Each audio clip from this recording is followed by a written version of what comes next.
Schönen guten Morgen, guten Tag oder guten Abend und willkommen zu diesem Regelerklärvideo von Chronofall at the End of Space and Time, einem Spiel von Ornament Games. Ich bin Alex, der Boardgame Viking und Teil des Brettspiel-Podcasts BGT The Board Game Theory. Chronofall ist ein kooperatives Spiel, das heißt, ihr spielt gemeinsam gegen das Spiel. Chronofall kann allerdings auch ohne viele gravierende Änderungen solo gespielt werden. Dazu erkläre ich euch aber mehr am Ende dieses Videos. Zunächst werde ich euch einmal die Hintergrundgeschichte des Spiels erklären und dann auf die Mechanismen und den Ablauf eines Spielzuges eingehen. Wenn ihr wissen wollt, wie der Aufbau funktioniert, dann habe ich hier für euch ein Aufbauvideo, wo ihr euch das ganz in Ruhe einmal anschauen könnt, bevor ihr dann in das Spiel reinstartet. In diesem Video erkläre ich den Schwierigkeitsgrad normal. Es gibt allerdings auch eine Einführungsvariante, in der einige Regeln weggelassen werden. Die könnt ihr euch im Regelheft einmal genauer anschauen, wenn ihr damit starten wollt. Auf dem Spielplan seht ihr eine große Karte des bekannten Weltraums. In der Zukunft haben sich die Menschen von der Erde aus weit in die Galaxis hinein ausgebreitet. Eigentlich leben sie in einer Epoche des Wohlstands und des Friedens. Von Exoplaneten am Rand der Karte aus werden wertvolle Ressourcen zur Erde geliefert, die es hier nicht gibt. Raumschiffe können durch die blauen Hyperraumtunnel durch das Weltall fliegen. Doch weil die Menschheit begonnen hatte, mit der Zeit und der Veränderung der Zukunft zu experimentieren, droht plötzlich die ultimative Katastrophe. Das Raum-Zeit-Kontinuum bricht nach und nach auseinander. Das kann das Ende von allem bedeuten. Das äußert sich in vielen Brüchen des Kontinuums, den sogenannten Rifts. Diese breiten sich immer mehr in der Galaxis aus. Wo ein Rift entsteht, gewissermaßen ein schwarzes Loch, da kann nichts mehr existieren. Vor allem werden durch einen Rift die Knoten und Hyperraumtunnel auf dem jeweiligen Feld blockiert. Dadurch versiegt der Ressourcennachschub zur Erde. Diese werden aber dringend benötigt, denn dank ihnen gäbe es die Möglichkeit, den Untergang aufzuhalten. Im Orbit der Erde wird mit den Ressourcen eine gigantische Raumstation gebaut, der Protector. Wenn er rechtzeitig vollendet wird, indem alle 13 Felder mit den entsprechenden Ressourcen gefüllt werden, dann und nur dann kann er eine Schockwelle durch die Galaxis senden und so den Zusammenbruch des Raumzeitkontinuums stoppen. Das ist eine von 2 Siegbedingungen, die ihr erfüllen müsst. Der Protector muss fertiggestellt sein. Weiterhin fehlt der Menschheit noch Wissen über die Rifts, also muss sie forschen. Den Wissenschaftsfortschritt seht ihr auf dem Technologiebaum mit seinen 4 Spalten. Oben rechts ist das Feld Berechnung des Protector-Impulses. Das ist die zweite Siegbedingung, die ihr ebenfalls erfüllen müsst. Ihr müsst dieses obere Feld erreicht haben. Um einerseits die Hyperraumtunnel für die Fracht freizuhalten und andererseits die Wissenschaft voranzubringen, wurden spezielle Raumschiffe entworfen, die beides können. Space Research Cruiser, die Sparks. Diese steuert ihr als Captains durch den Weltraum. Auf der anderen Seite schreitet aber der Zerfall des Raumzeitkontinuums immer weiter voran. Wenn es euch nicht rechtzeitig gelingt, die beiden Siegbedingungen zu erfüllen, dann wird früher oder später einer von 3 Umständen eintreten, die euch das Spiel sofort verlieren lassen. Was kann also passieren, dass ihr das Spiel verliert? Es sind 100 Rifts im Spiel, von denen bei Spielbeginn bereits 30 auf dem Spielplan liegen. Nach und nach werden immer mehr Rifts auf den Spielplan kommen. Wenn alle Rifts auf dem Spielplan liegen, dann habt ihr sofort verloren. Das ist Möglichkeit 1 für eine Niederlage. Schauen wir uns den Spielplan weiter an. Rechts seht ihr eine rote Skala, die Raumintegritätsleiste. Die Raumintegrität startet bei 10. Sie sinkt immer um 1, wenn ein bestehender Rift erneut von einem weiteren zu platzierenden Rift getroffen wird. Es wird niemals ein Rift auf einen anderen gelegt. Stattdessen verringert ihr in so einem Fall die Raumintegrität um 1. Die Raumintegrität sinkt ebenfalls, wenn ein neuer zu platzierender Rift auf ein Planetenfeld treffen würde. Alle Planeten haben Schutzschilde, die das verhindern. Stattdessen verringert ihr die Raumintegrität um 1. Ganz wichtig ist, die Raumintegrität kann durch Treffer von neuen Rifts auf bestehende Rifts oder auf Planetenfeldern nur einmal pro Spielzug sinken. Wenn so etwas also mehrfach in einem Spielzug passiert, sinkt die Raumintegrität nur um 1. Es können aber sehr wohl noch Verringerungen hinzukommen, die durch Ereignisse ausgelöst werden. Denn die Raumintegrität wird auch verringert, wenn eine Ereigniskarte dies fordert. Wenn sie auf 0 sinkt, habt ihr sofort verloren. Das ist der zweite der 3 Umstände, die euch das Spiel verlieren lassen kann. Schauen wir nun auf diesen Bereich des Spielplans. Das ist die Chronomatrix. Sie ist so etwas wie das Herz des Spiels. Wie schon erwähnt, haben die Menschen ja gelernt, in die Zukunft zu schauen und diese sogar zu verändern. Das geschieht mit der Chronomatrix. Hierauf werden die Ereigniskarten gelegt. Die Ereignisse wandern vom Nachziehstapel, der in der Zukunft liegt, nach und nach oben bis zur Gegenwart. In jedem Spielzug wird das Ereignis, das oben auf Feld 1 liegt, ausgeführt und die Karte dann daneben auf den Ablagestapel, die Vergangenheit, gelegt. Die Ereignisse sind in der Regel offen in der Zukunft zu sehen. Ihr könnt euch dadurch auf die großen und kleinen Katastrophen, die euch im Ereigniskartendeck erwarten, vorbereiten. Ihr werdet über die Chronomatrix sogar Einfluss auf die Zukunft nehmen können. Ein faszinierender Spielmechanismus. Dazu aber später mehr. Das letzte Ereignis ist in jedem Fall der Chronofall, der Untergang von Raum und Zeit. Wenn diese Karte zur Gegenwart wird, also wenn der Nachziehstapel aufgebraucht ist, endet das Spiel mit einer Niederlage. Das ist die dritte Möglichkeit, das Spiel zu verlieren. Jetzt wisst ihr also, was ihr in diesem Spiel erreichen wollt und was ihr gleichzeitig verhindern müsst. Um die Ressourcen für den Bau des Protektors heranzuschaffen, gibt es die 4 Frachter. Sie fliegen zwischen den Exoplaneten und der Erde hin und her. Es gibt für jeden der 4 inneren Exoplaneten einen gleichfarbigen Frachter. Mit den beiden äußeren Exoplaneten verhält es sich noch etwas anders. Dazu aber später mehr. Jeder Frachter kann zwar überall auf der Karte hinfliegen, Ressourcen aufladen kann er jedoch nur auf seinem gleichfarbigen Planeten und abladen kann er sie nur auf der Erde. Immer wenn ein Frachter auf seinem Planeten ankommt, beladet ihr ihn sofort mit einer Ressource, nicht mehr. Ihr dürft eine Ressource von den beiden Elementen auswählen, die bei dem jeweiligen Planeten im Feld Rohstoffvorkommen angezeigt werden, die also hier abgebaut werden. Dann setzt ihr den Frachter von Knoten zu Knoten. Jeweils eine Strecke pro Spielzug auf dem Weg zur Erde. Ein Frachter kann also nur auf einem Knoten oder auf einem Planeten stehen. Dazu zählt auch die Erde, aber niemals irgendwo anders. Wenn er auf der Erde ankommt, entladet ihr sofort die Ressourcen und baut sie in ein entsprechend farbiges Feld des Protektors ein. Dann fliegt der Frachter unbeladen wieder in Richtung seines Planeten zurück. Jeweils eine Strecke pro Spielzug. Das Problem: Der Weg eines Frachters von einem Knoten zum nächsten muss völlig frei sein. Und auf einem Knoten ist immer nur Platz für höchstens ein Raumschiff, egal ob Frachter oder Spark. Rifts auf Hyperraumtunneln oder auf den Knoten blockieren ebenfalls den Weg. Dieser Frachter kann also nicht hierhin fliegen, weil auf dem Zielknoten bereits ein anderes Raumschiff steht.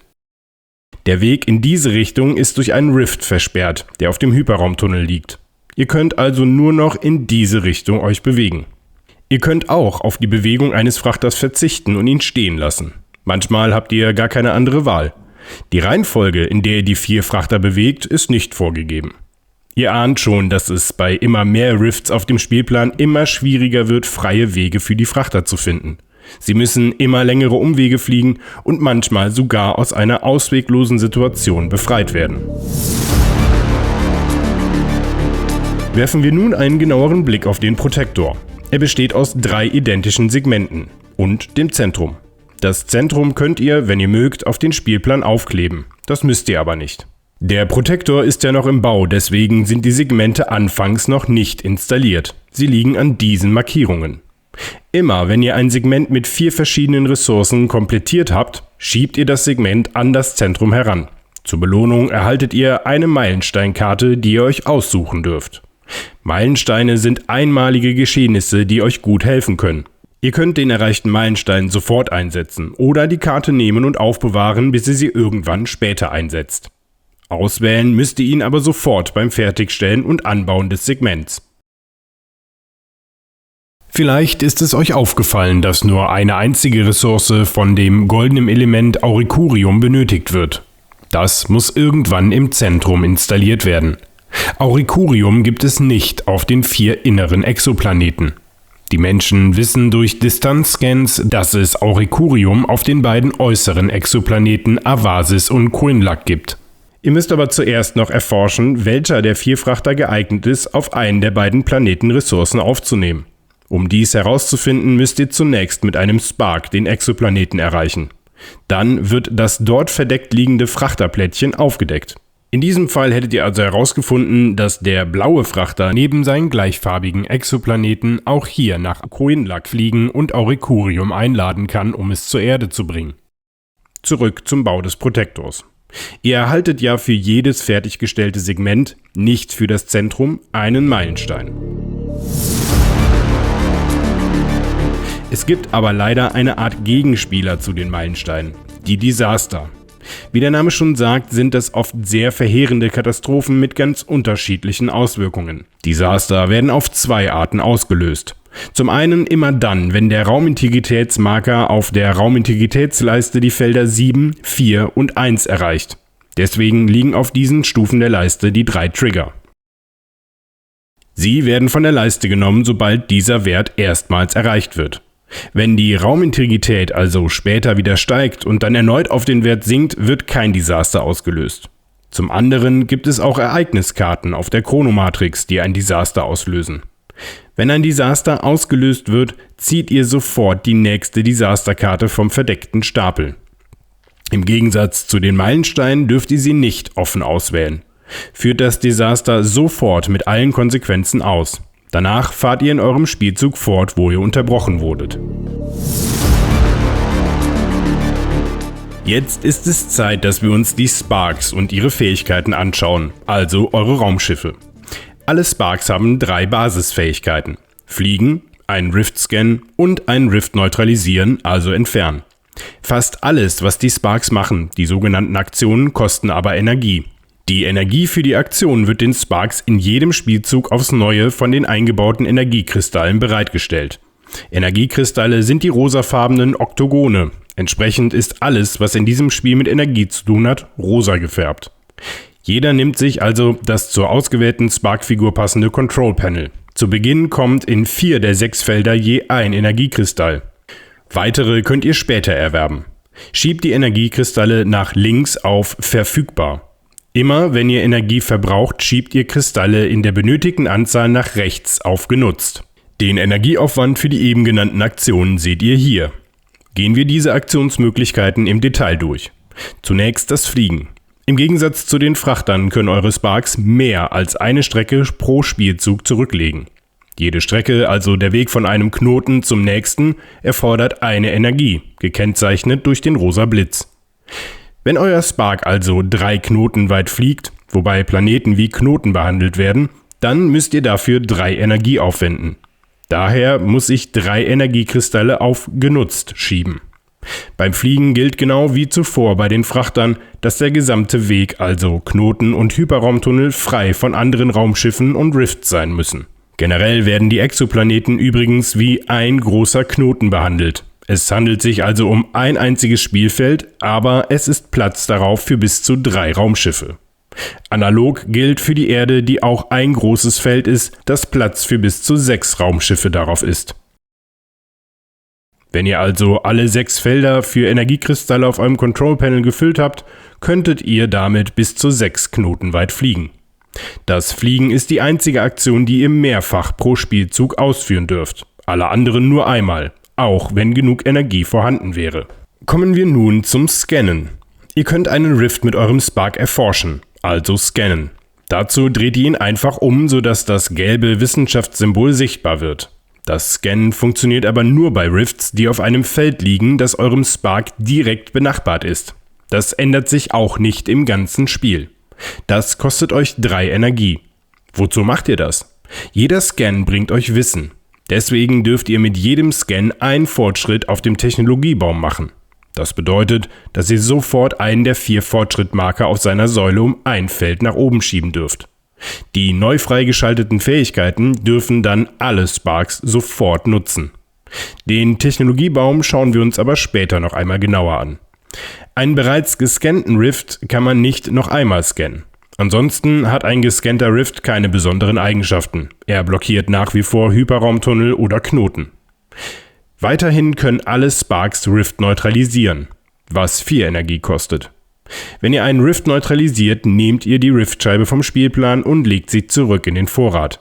Das ist insofern wichtig, weil ihr zum Beispiel durch das Neutralisieren eines Rifts nicht nur einen Hyperraumtunnel wieder passierbar machen könnt, sondern auch, weil das Spiel ja verloren ist, wenn der Rift-Vorrat aufgebraucht ist.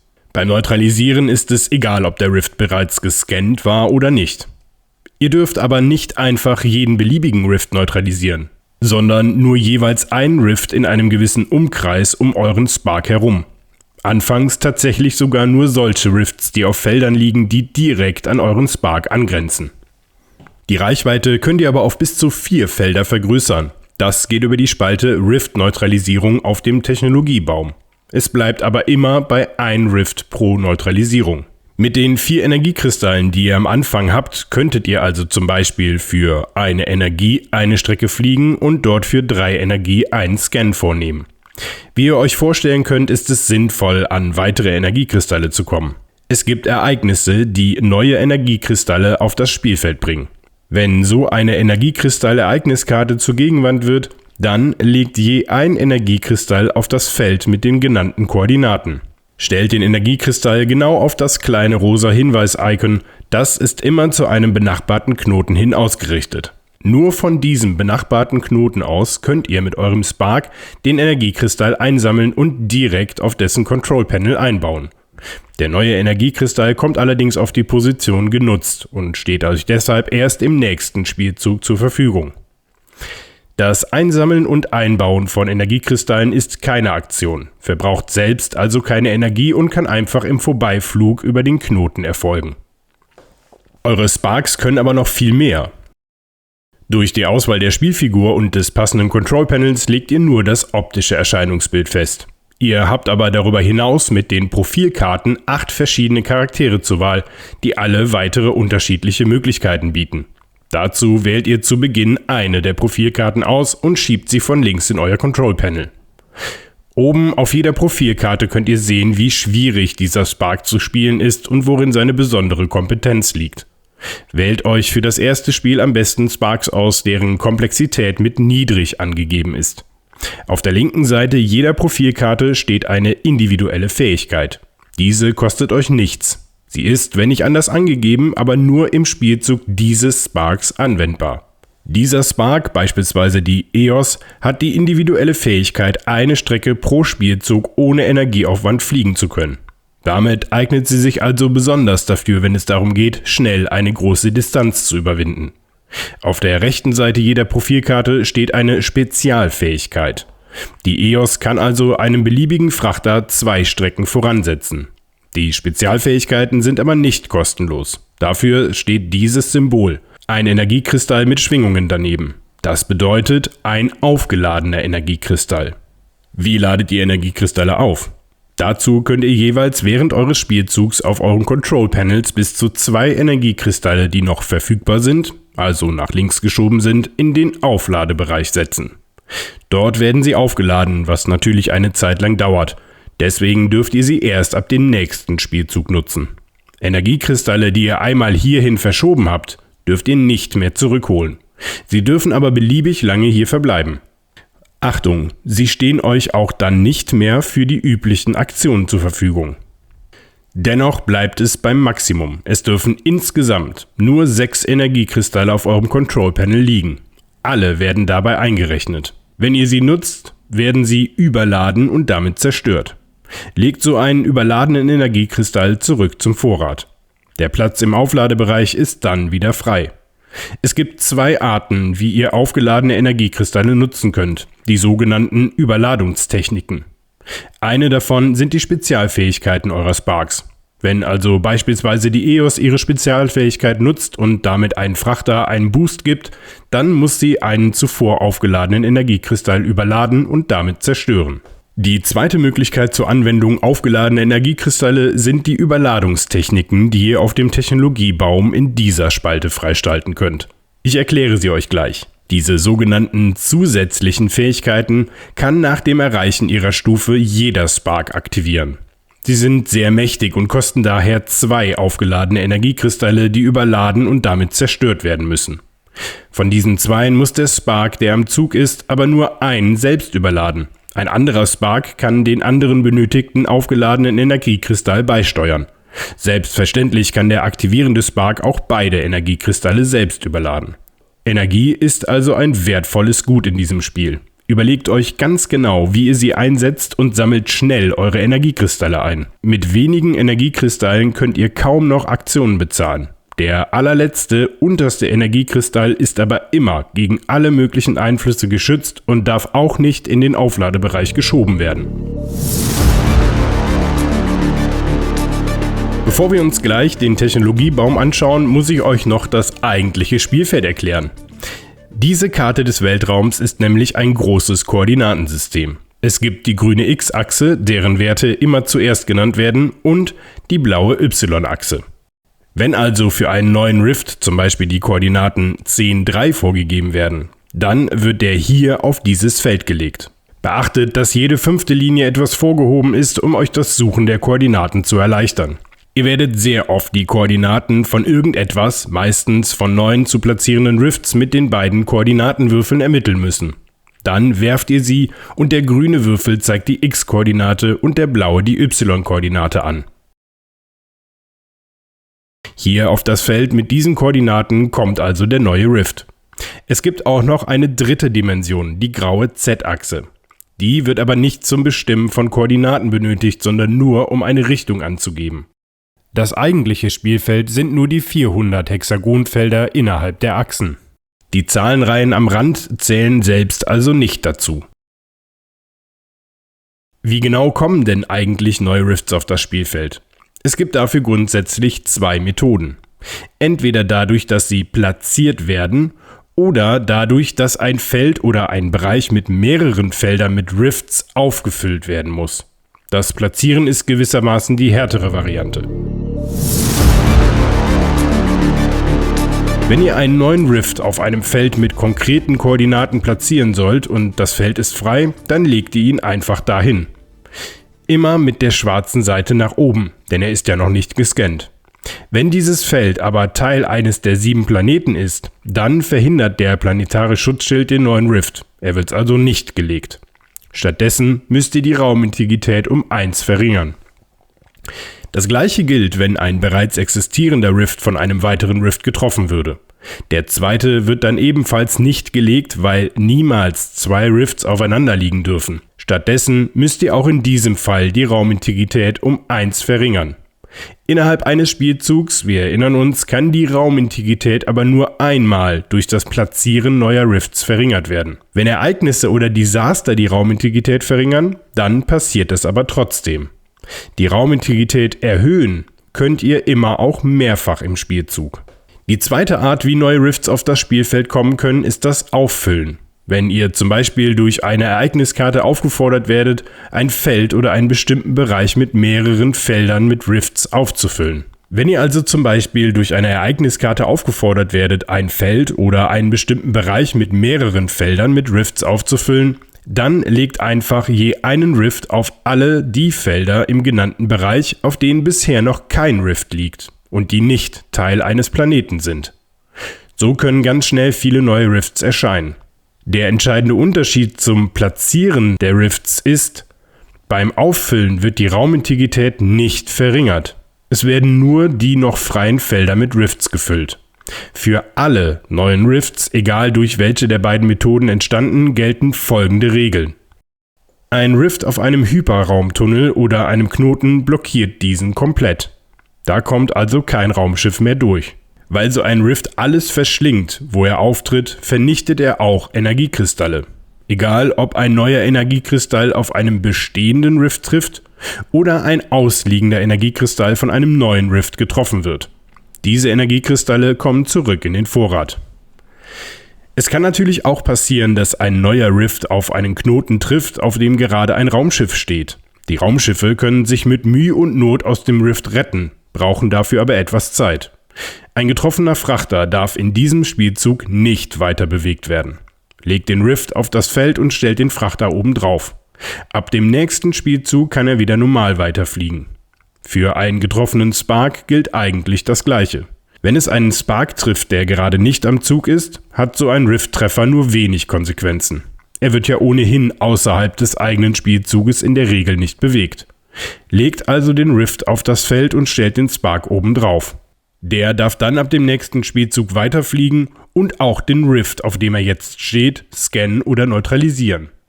Wenn ein neuer Rift den Spark trifft, der gerade am Zug ist, darf dieser trotzdem alle möglichen Aktionen machen. Nur nicht irgendetwas, was für ihn eine Bewegung verursachen würde, also vor allem nicht fliegen. Das geht dann alles ab dem nächsten Spielzug wieder. Diese hellgrünen Bereiche sind Nebel. Die werden euch einigen Ärger bereiten. Immer nämlich, wenn ein Feld eines Nebels von einem neuen Rift getroffen wird, dann wird sofort der gesamte Nebel mit Rifts aufgefüllt. Anfangs könnt ihr nur auf normale Art einzelne Rift daraus neutralisieren, später aber auch mehrere gleichzeitig. Dazu kommen wir nun, denn jetzt werfen wir einen genauen Blick auf den Technologiebaum. Alle Marker starten auf den jeweils unteren Stufen. Hier auf der rechten Spalte Rift-Neutralisierung müsst ihr also auf jeden Fall Fortschritte erzielen, um zu gewinnen. Dabei vergrößert ihr mit jeder erreichten Stufe die Neutralisierungsreichweite der Sparks. Es geht dabei immer um das Neutralisieren. Auf die Scan-Reichweite hat der Technologiebaum keinen Einfluss. Es gibt hier oben aber einen Schritt, der besonders ist: die Nebelcluster-Neutralisierung. Wenn ihr diese freigeschaltet habt und dann einen Rift in einem Nebel neutralisiert, werden dann alle Rifts in diesem Nebel sofort ebenfalls neutralisiert. Das verursacht auch keine weiteren Kosten, denn eine Neutralisierung erfordert immer 4 Energie von dem Spark, der sie durchführt. Das seht ihr hier unten. Daneben ist die Spalte Chronotechnik. Hierin verbessert ihr die Leistungsfähigkeit der Chronomatrix. Diese startet also mit diesem Status. Die Karten auf dem Feld 1, die also zur Gegenwand wird, und die auf Feld 2 liegen offen aus. Auf Feld 3 liegt der verdeckte Nachziehstapel. Immer wenn ihr nun einen entsprechenden Fortschritt macht, wie zum Beispiel direkt den ersten Schritt hier, dann wird der Nachziehstapel auf das entsprechende Feld runtergezogen und sofort die oberste Karte davon aufgedeckt und auf dem darüberliegenden Feld ausgelegt. Ihr könnt also nun weiter in die Zukunft schauen und euch besser auf die Ereignisse vorbereiten. Das in die Zukunft gucken nennt sich Detektion. Unter den Feldern für die Karten sind kleine Kreise mit einer Uhr und Pfeilen abgebildet. Anfangs sind sie noch durchgestrichen, wie ihr seht, und dann gibt es später 2, 3 oder sogar 4 davon, die jeweils einem Kartenfeld zugeordnet sind. Die findet ihr auch auf der Chronomatrix wieder. Diese kleinen runden Felder markieren den Bereich, innerhalb dessen ihr, und jetzt wird es spannend, Ereignisse in der Zukunft austauschen könnt. Das wird Konversion genannt. Das geht also anfangs noch gar nicht. Der Konversionsmarker startet hier neben Feld 1. Wenn ihr aber 2 Fortschritte in der Chronotechnik gemacht habt, dann stellt ihr den Marker neben Feld 2. Nun könnt ihr künftig die Karten auf Feld 1 und 2 gegeneinander austauschen. Später, wenn der Bereich weiter auf bis zu 4 Felder gewachsen ist, könnt ihr in jeder Runde eine Konversion ausführen, die noch weiter in die Zukunft eingreift. Ihr dürft jeweils 2 Karten innerhalb dieses Bereiches gegeneinander austauschen. Andere Karten sind nicht an einer Konversion beteiligt. Das Spiel wird euch sachte an die Mechanik heranführen, denn anfangs werdet ihr diese Konversion gar nicht brauchen. Im Spielverlauf kommen aber immer mehr Ereignisse auf euch zu, bei denen ein Austausch sinnvoll ist. Dummerweise ist so ein Eingriff in die Zukunft nicht ganz folgen- und risikolos. Ihr müsst nämlich immer, wenn ihr eine Konversion durchführt, einen zusätzlichen Rift platzieren. Überlegt euch das also gut. An diesen zusätzlich zu platzierenden Rift erinnert euch das Feld neben der Chronomatrix. Genau wie der Hinweis unter der Spalte Chronotechnik des Technologiebaums. Auf dem Technologiebaum findet ihr 5-mal eine rote Linie mit einem Schlosssymbol. Das bedeutet, dass der jeweilige Fortschritt nur gemacht werden darf, wenn zuvor die Bedingung eines bestimmten Fortschritts in einer anderen Spalte gemacht worden ist. Um also hier vorankommen zu dürfen, müsst ihr zunächst diesen Fortschritt erreicht haben. Hier in der Spalte Überladungstechnik findet ihr die sogenannten zusätzlichen Fähigkeiten für die Sparks. Wie eben schon erwähnt, kostet euch jede Anwendung davon 2 aufgeladene Energiekristalle, die der aktive Spark entweder alleine oder in Verbindung mit einem weiteren Spark ausgeben muss und damit zerstören muss. Aber zunächst müsst ihr diese zusätzlichen Fähigkeiten natürlich erst einmal erfinden, also freischalten. Gehen wir sie von unten nach oben durch.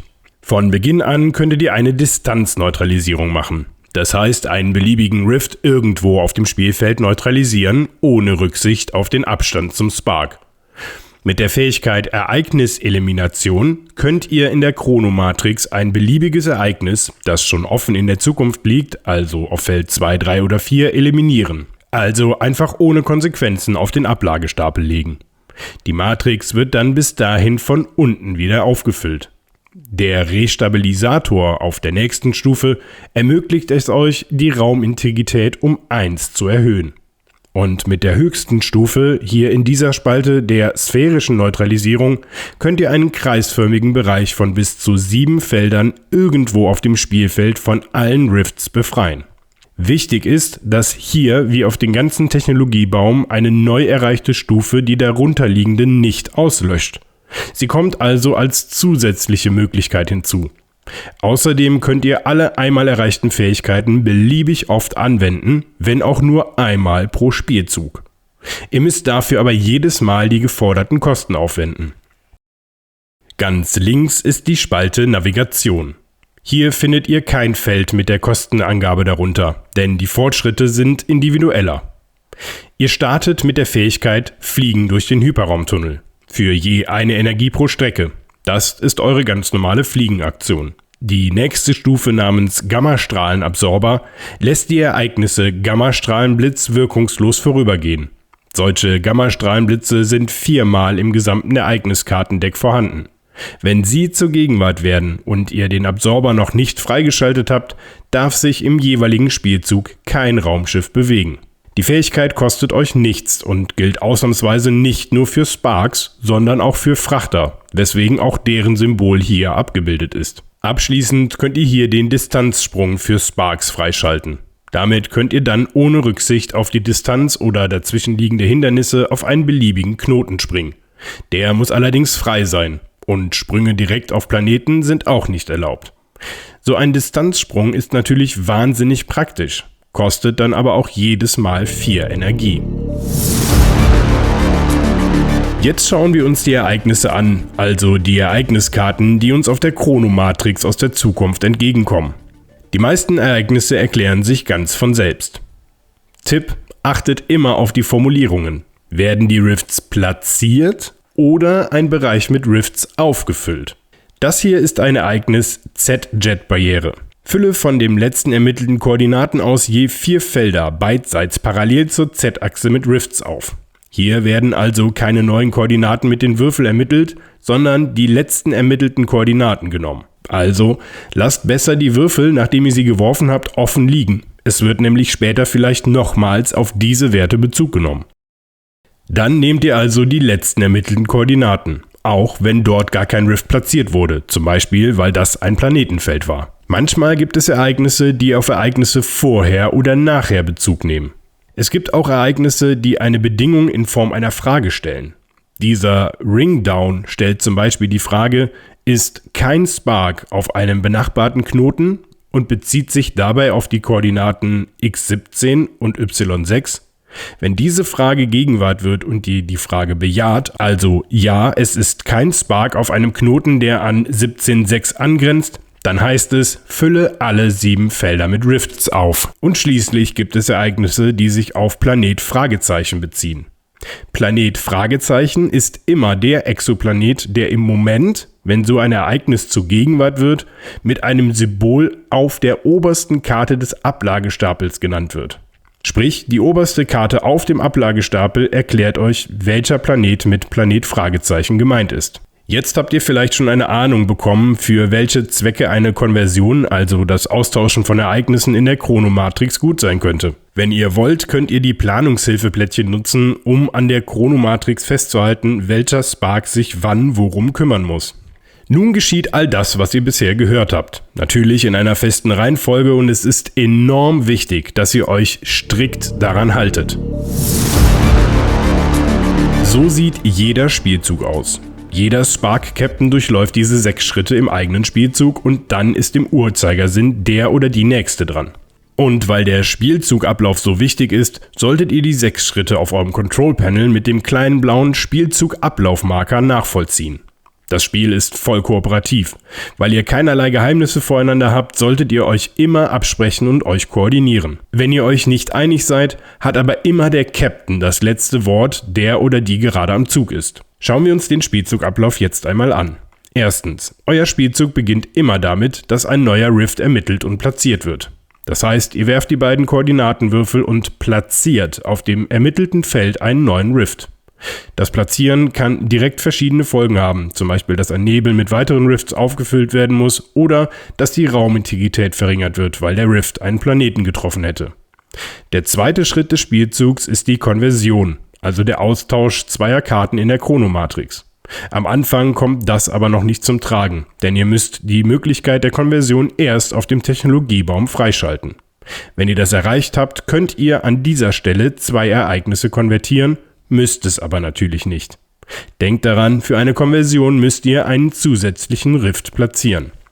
Mit dem zweiten Schritt habt ihr den dritten vorbereitet, denn darin müsst ihr nun das Ereignis von Feld 1 ganz oben in der Chronomatrix ausführen.